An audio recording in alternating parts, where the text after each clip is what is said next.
Hey guys, what is up? It's the Bob93, and yeah, I've got a haircut. Sorry about the mic moving, but I got a haircut. I'm pretty excited about it. But what did I come here? Oh yeah, Mario Party.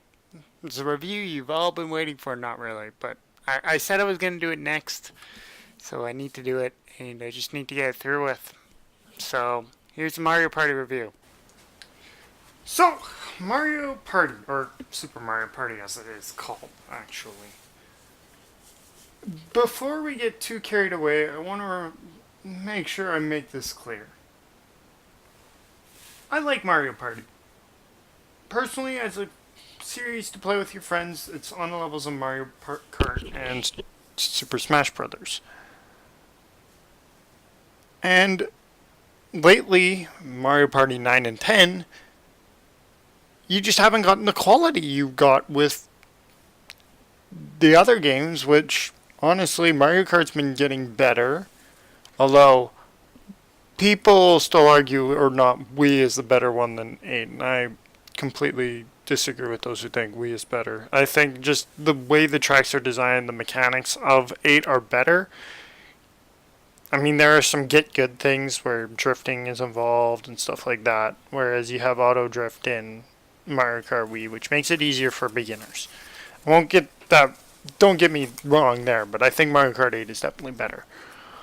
But anyways, Mario Party had lost its touch. I played 7. I hadn't played 8. I know 9 and 10 weren't great because they used the same mechanic and the feeling of, hey, you're going around a board game board, all separately trying to do things, get stars, get coins, and mini games, just didn't feel the same. If you don't know, watch Game Attack's Super Mario. They play Mario Party games on YouTube, so check out their channel. Yeah, but that that leads me back to Super Mario Party. Probably the best Mario Party game in a while. Um, yeah.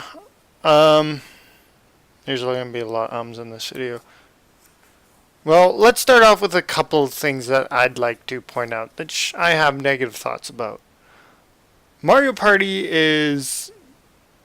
Super Mario Party feels like something's lacking. Whether we're going to get it with DLC, although it seems like we're not, just based on the last few directs. It just feels like it's lacking maps and content.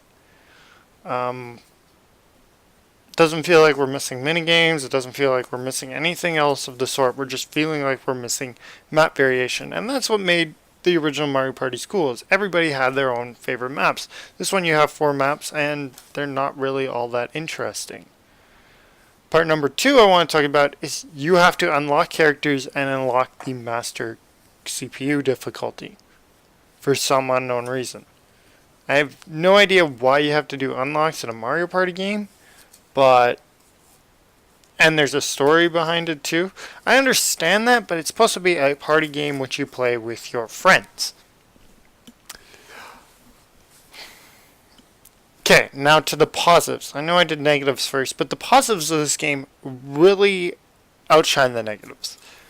The unlocks, they're really attainable really quickly. I think I beat beating the game. If you're good at minigames, you can do it. Actually, I have one more thing to say about Master CPU difficulty. Master CPU difficulty is tough, and it is definitely a challenge. However, it's not to say it's extremely impossible to beat. However, in button mashing minigames, if you're like me, you will lose. No ifs, ands, or buts, you will lose in button mashing minigames. I don't know why, but it's just broken. However, that being said, you can beat computer in every minigame. If you're experienced in Mario Party and you know how to play the minigames, you can beat a lot of them, even the master CPUs, without much training. So it's easy, but it's hard at the same time. And strategy-wise, that master CPU there on top they know strategy pretty well, and they go after the leader a lot, sure, but it's not like they're the worst for strategy. Another thing is the character unique dies. For example, Donkey Kong has two coin adds, two zeros, and two tens, whereas Bowser has two coin losses, a 1, an 8, 9, 10. So, and it, there's a risk versus reward with a lot of the characters. For example, Shy Guy, you roll a 4 basically. It's 5/6 of a chance of rolling a 4. And but you do have a chance of rolling a 0. Waluigi, he has a chance of rolling 2 or 1 negative 3 coins, whereas Bowser has that chance of rolling negative 3s as well. Donkey Kong has 2 chances of getting a 0, even though you have the coin up. Monty Mole has the coin up 1, and then he has basically a regular dice after that. Mario is pretty consistent. It's 1, 2, 3 threes, a 5, and a 6. Yoshi has a 0, 1, 5, 0, 1, 3, 3, 5, 7. So, and Luigi's actually, Luigi is actually very similar. Instead, his is a 1, a 0, 1, 5, 5, 0, 1, 3, 5, 5, 7, I believe. But they're very similar dice. There's not a whole lot of difference between characters. Some characters, they're better to roll. Some characters you have more risk-reward with. For example, Bowser's risk-reward is huge. Donkey Kong's is even bigger. And it plays into the way you play strategy in Mario Party. I mean, another positive is the fact that Mario Party is back to its roots, with the single player moving around the board by themselves instead of in a group with all your friends and trying to get the most mini stars. It's the star and coin rating, which brought back from Mario 7, and all the other Mario Parties before 7, which honestly, I went from 7 to 10, I was very disappointed with 10. 7 isn't the greatest in itself, but it is definitely better than 10. I know there's no Bowser mode, but that's fine. You've got other modes such as River Raft, which is quite fun. Yeah, River Raft mode, quite fun. If you're looking for a little bit more single player stuff to do, there is the single player challenges where you face a computer a bunch in different mini games, and there's certain goals you can attain, like getting 20 coins or getting 10 coins in certain mini games, or depositing X number of things, which honestly, it's honestly one of the better single player modes in a Mario Party game. So, anyway, I think those are all my thoughts on Mario Party. I'll leave it to the review and the recommendation till after I head back to Facecam. Anyways, guys, back to the Facecam. Thanks me from a day before this was actually edited. I originally had the things recorded before, and I had a lag spike in my recording. It wasn't like it dropped frames, but it like stopped, and I had to redo it. So I'm figuring, well, after the video, might as well just redo both sides.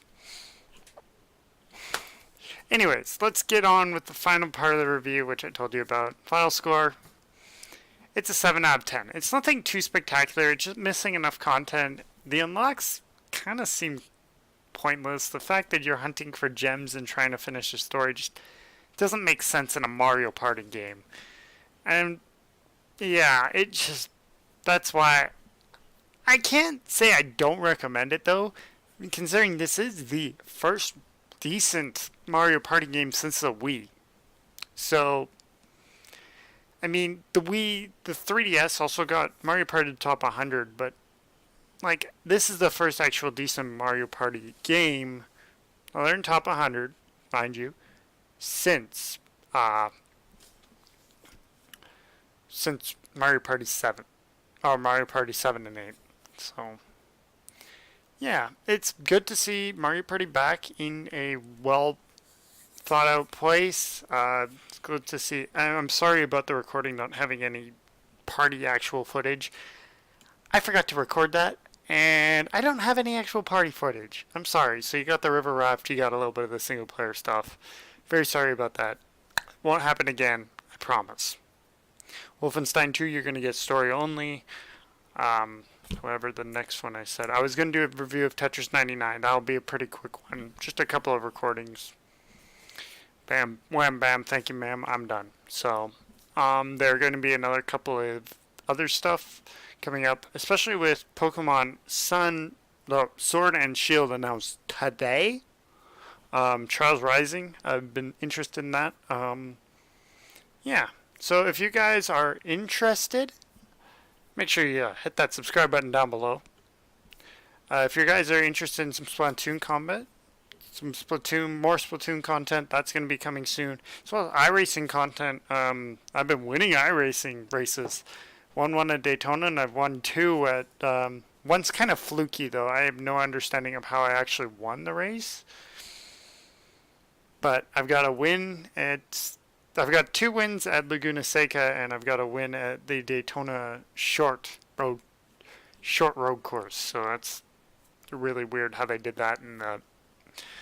But I have 3 wins now in iRacing, to my credit, on road courses. I'd much rather be an oval driver, to be honest. Just because of the way I like to drive around courses. I like to do high lines. I like to do low lines. I mostly ride around the bottom, but there are tracks like Darlington where you have to get comfortable with riding a high line, and I don't mind trying to get comfortable and riding different lines. That's kind of what I've been doing in iRacing, just trying to get comfortable with all the different lines, trying to get a setup where I like it. Stuff like that. If you're interested in iRacing at all, yeah, stay tuned, because there's stuff coming your way. I can guarantee that. Anyways, guys, that is my time for today. I'm the Bomb93. Until next time, make sure you check out those links in the description below. There's something special in there, my Discord chat, Twitter, stuff like that. I forgot to say that before I ended the video, so without much further ado, stay bomby.